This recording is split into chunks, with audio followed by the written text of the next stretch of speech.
Hi guys and welcome to Vesna TV Cooking. My name is Vesna and for today's recipe I'm going to be making a Caesar chicken recipe.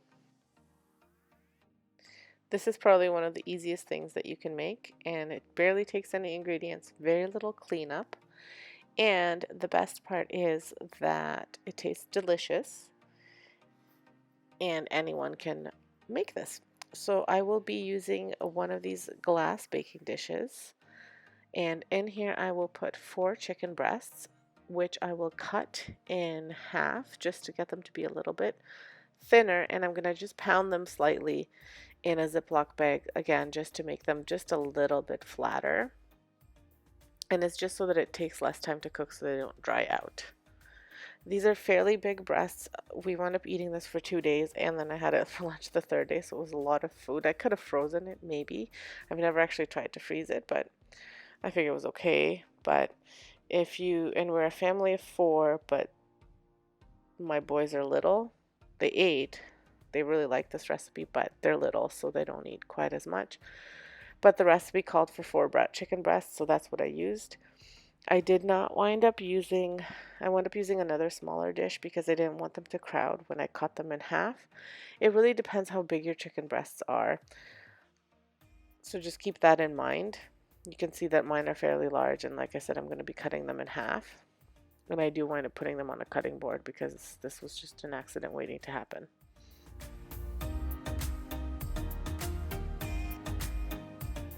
So as you can see, I pounded them out. I didn't pound them too thin, but just ever so slightly so that they would not be so thick.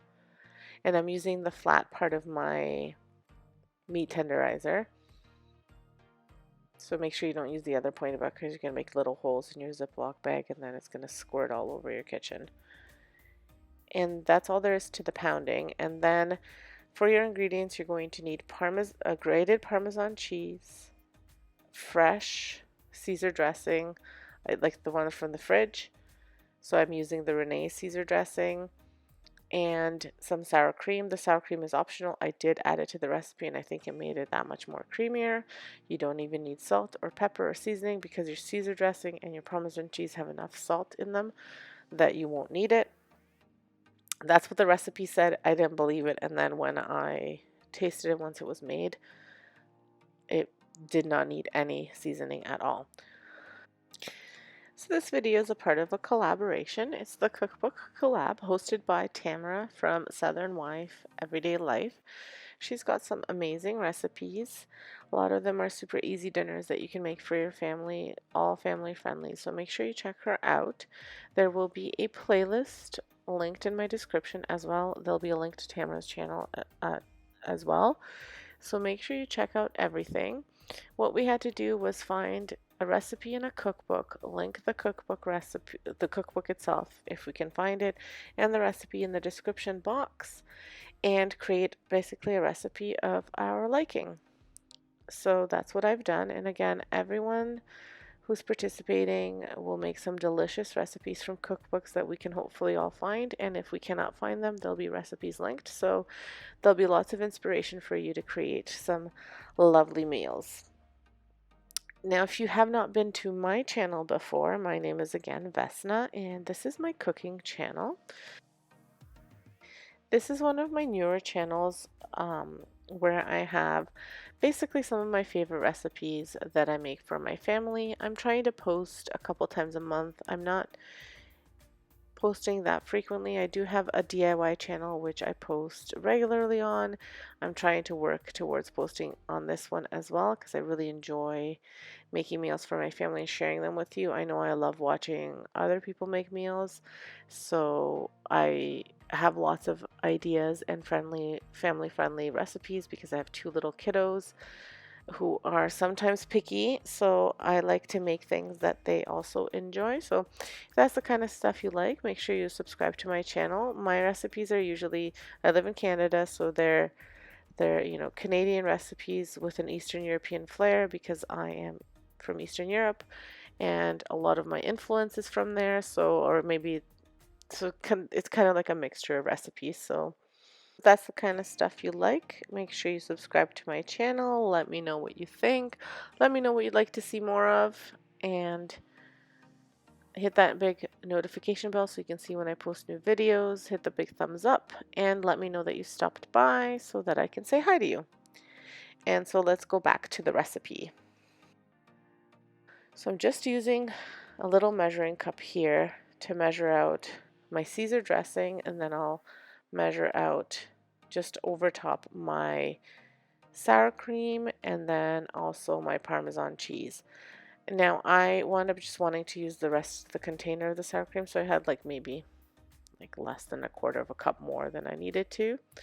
And then I also mixed the Parmesan cheese in here. And the Parmesan cheese, I kind of eyeballed. I wound up having to get a new bag. So I always have this grated Parmesan cheese, but I'll link exactly what the recipe calls for. I probably used a little bit more. Not probably, I used a little bit more Parmesan cheese than what it called for. But I like my dishes to be rich so I don't skimp out on anything. And then you just pour the mixture. After you mix it all together, you pour it over top of your dish. So as you can see, I'm using the rest of it for the smaller dish, and I already poured it over top of the bigger dish. And you just want to make sure that you smother the chicken and you cover it completely. I wound up kind of flipping the chicken over to make sure that it got at the bottom too, but the most important thing is that it covers it because that's what's going to keep your chicken nice and moist.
And that is all there is to this recipe. Nothing else. So what did I get dirty? One dish plus my baking dishes, the meat tenderizer, and a spoon and a little spatula because I wanted to, or a little scraper because I wanted to get everything out.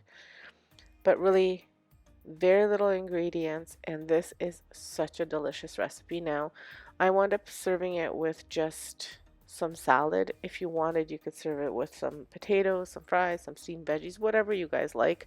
My husband eats bread with everything, so we also had bread with it. We buy these baguettes at Costco that you just have to pop in the oven for 3 minutes and they're ready to go. And then that way he always has fresh bread, and they're just mini baguettes, so between him and the kids they always wind up eating the whole piece. But this was such a hit with my family. And after you've done all of this, then you pop it in the oven. And I had it in the oven for about 45 minutes altogether.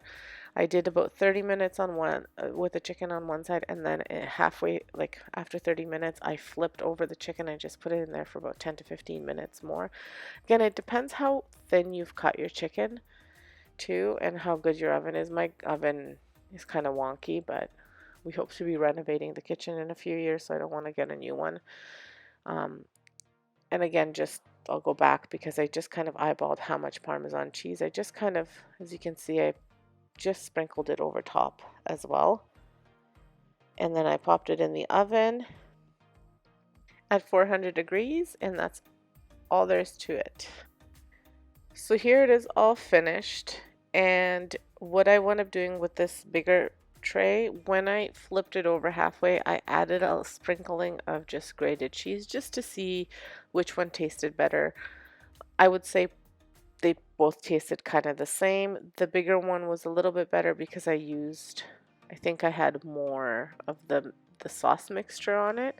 So just make sure that you have enough and that you're covering it completely, which I think the second one I didn't have quite as much as I did on the first one. But the recipe calls for 1 tray to be used and I used 2, so that's where the difference is. The recipe also says to broil it near the end for about 10 minutes.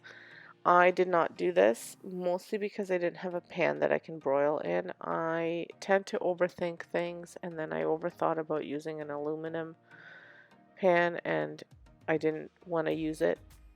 Anyway, I get really into these loops of which cookware to use sometimes, because some of them aren't safe and some of them are safe, but I think they're all safe, but you know, there's all sorts of opinions out there. So anyway, I overthought it, so I just used the glass, and I did not need to broil it. It turned out fine. I don't know that if I broiled it, it might have burnt a little bit more, because you can see that the sides are a bit, like, not, the meat's not, but the sauce is burnt on. So I'm wondering how much more the sauce would have been burnt on if I had broiled it. If you do decide to do that, the recipe does say that you have to keep an eye on it because it could burn very easily. And that was the other reason I was a little bit nervous, because I have 2 kids that like to distract me when I'm trying to keep an eye on something, you know, when I'm cooking a sauce that can burn or when I'm putting something in the oven. I was afraid of it burning. So turned out really good though without the broiling. Like I said, I just flipped it over so that both sides could brown nicely, and it turned out very, very delicious. Here's what it looks like plated.